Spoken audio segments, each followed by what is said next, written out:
Você já acordou no meio da noite com aquela pergunta queimando no peito: o que Deus realmente quer de mim?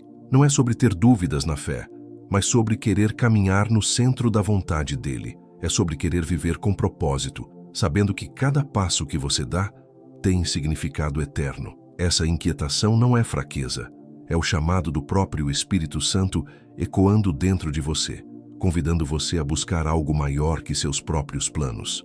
A verdade é que muitos de nós vivemos numa espécie de neblina espiritual. Fazemos planos, traçamos metas, corremos atrás de sonhos, mas no fundo há uma voz sussurrando: será que isso é o que Deus quer para mim? E não estamos sozinhos nessa busca. O rei Salomão, com toda a sua sabedoria, chegou a uma conclusão surpreendente ao final de sua vida. Tudo é vaidade, exceto temer a Deus e guardar seus mandamentos. Isso sim é o dever de todo homem. Mas como descobrimos essa vontade? Como acessamos esse plano divino que parece tão distante às vezes? A resposta pode parecer simples demais, mas é profunda.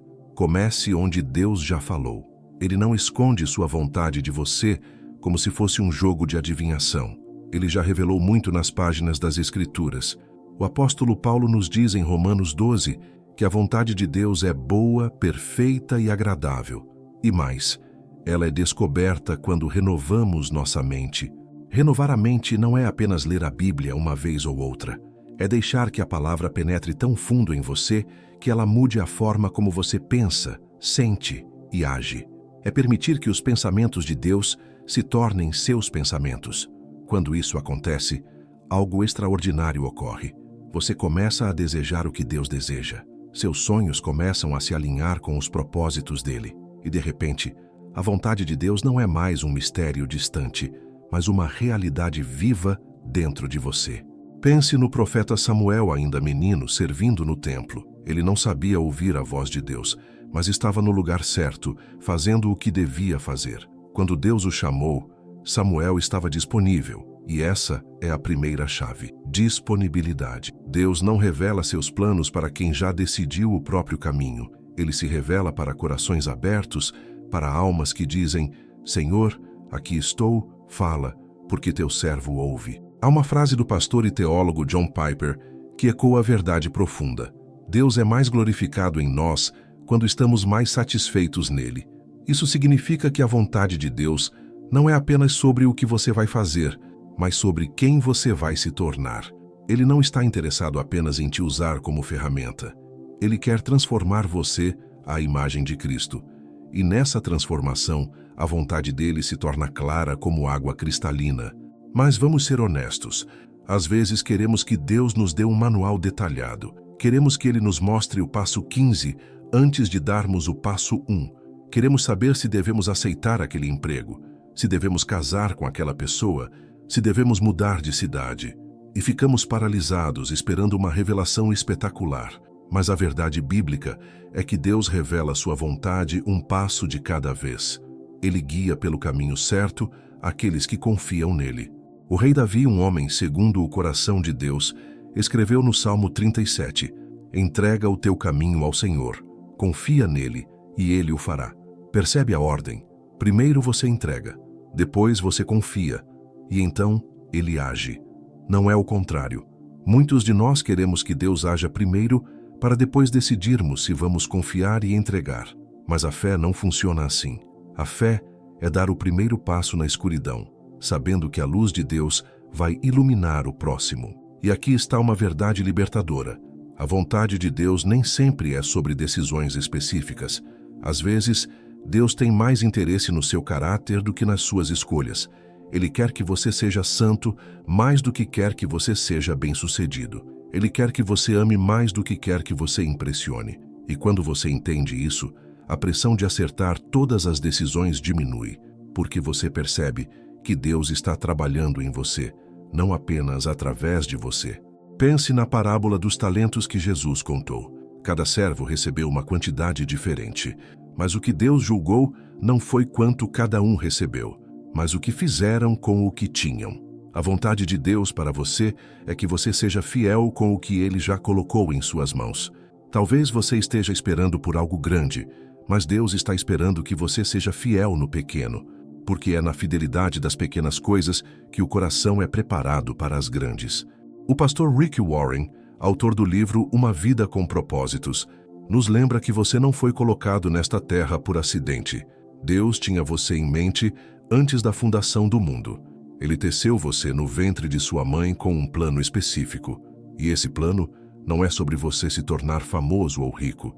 É sobre você glorificar a Deus e desfrutar dele para sempre. Quando você entende isso, tudo muda. Suas prioridades mudam, seus valores mudam, e a vontade de Deus se torna mais clara. Mas há um inimigo silencioso nessa jornada: o barulho. Vivemos numa época de ruído constante. Notificações, mensagens, demandas, opiniões, vozes competindo pela nossa atenção. E no meio de todo esse barulho, a voz mansa e delicada de Deus se perde. Foi assim que o profeta Elias experimentou. Depois do grande confronto no Monte Carmelo, ele fugiu para o deserto. E lá, Deus não estava no vento forte, nem no terremoto, nem no fogo. Ele estava numa voz suave e delicada.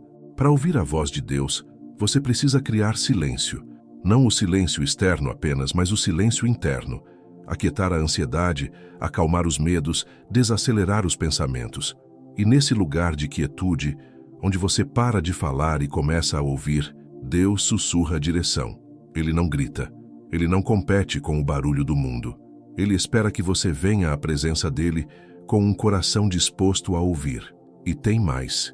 A vontade de Deus está sempre alinhada com sua palavra. Nunca, jamais Deus vai te guiar a fazer algo que contradiga as Escrituras. Se você sente um chamado que te leva a desobedecer princípios bíblicos claros, pode ter certeza. Não é a voz de Deus. Ele não se contradiz. Sua palavra é a lâmpada para os nossos pés e a luz para o nosso caminho. Quando você conhece a palavra, você reconhece a voz. O apóstolo Paulo, escrevendo aos Filipenses, revela algo poderoso. Deus é quem opera em vocês tanto o querer quanto o realizar, segundo a boa vontade dele. Isso significa que quando você está alinhado com Deus, ele trabalha em você de dentro para fora. Ele não apenas mostra o caminho, mas te dá o desejo de percorrê-lo. Ele não apenas revela a missão, mas te capacita para cumpri-la. A vontade de Deus não é um fardo pesado, é um jugo suave e um fardo leve. Agora, quero falar sobre algo prático, porque a fé sem obras é morta. Saber a vontade de Deus e não praticá-la é pior do que não saber. Então, o que você pode fazer hoje? Comece pequeno. Escolha um mandamento claro das Escrituras e pratique-o. Ame seu próximo. Perdoe quem te magoou. Sirva com humildade. Ore sem cessar. São passos simples, mas cada um deles te aproxima do coração de Deus. E enquanto você pratica, algo milagroso acontece. Deus vai abrindo portas que você nem sabia que existiam. Ele vai fechando caminhos que pareciam promissores, mas eram perigosos. Ele vai conectando você com pessoas que vão mudar sua história. Porque quando você busca primeiro o reino de Deus e sua justiça, todas as outras coisas são acrescentadas. Não é magia, é princípio do reino. Pense em Ester. Ela não pediu para ser rainha. Mas quando chegou o momento crítico, Mordecai disse a ela: quem sabe se não foi para um momento como este que você chegou à posição de rainha? A vontade de Deus muitas vezes se revela não antes da situação, mas dentro dela. Quando você está no meio da tempestade, é que você descobre que Deus preparou você para isso. Então não tenha medo das circunstâncias difíceis. Talvez elas sejam exatamente o palco onde a vontade de Deus vai se manifestar através de você. E a outra verdade poderosa: a comunidade. Deus não nos chamou para caminhar sozinhos. Ele coloca pessoas sábias e piedosas ao nosso redor para nos aconselhar, corrigir e encorajar. Provérbios 15 nos diz que os planos fracassam por falta de conselho, mas são bem-sucedidos quando há muitos conselheiros. Se você está buscando a vontade de Deus, busque também a sabedoria de quem já caminhou mais tempo com Ele. Não por orgulho ou autossuficiência, mas em humildade. O pastor Timothy Keller nos ensina que a vontade de Deus não é principalmente sobre nossas decisões, mas sobre nosso relacionamento com Ele. Quando você cultiva intimidade com Deus, quando passa tempo na presença dEle, quando permite que ele te conheça profundamente e você o conhece também, as decisões se tornam mais claras. Porque você não está mais tentando adivinhar o que Deus quer. Você está vivendo uma vida tão conectada com Ele que seus desejos naturalmente se alinham. E tem algo que precisa ser dito. Haverá momentos em que você vai errar, vai tomar a decisão errada, vai desviar do caminho. E quando isso acontecer, lembre-se da graça. Deus não te abandona quando você tropeça. Ele te levanta, Ele redireciona, Ele redime até mesmo seus erros e os usa para te moldar. O apóstolo Pedro negou Jesus 3 vezes, mas se tornou um dos pilares da igreja. A vontade de Deus é maior que seus fracassos. Então aqui está o convite. Pare de correr. Pare de tentar controlar tudo.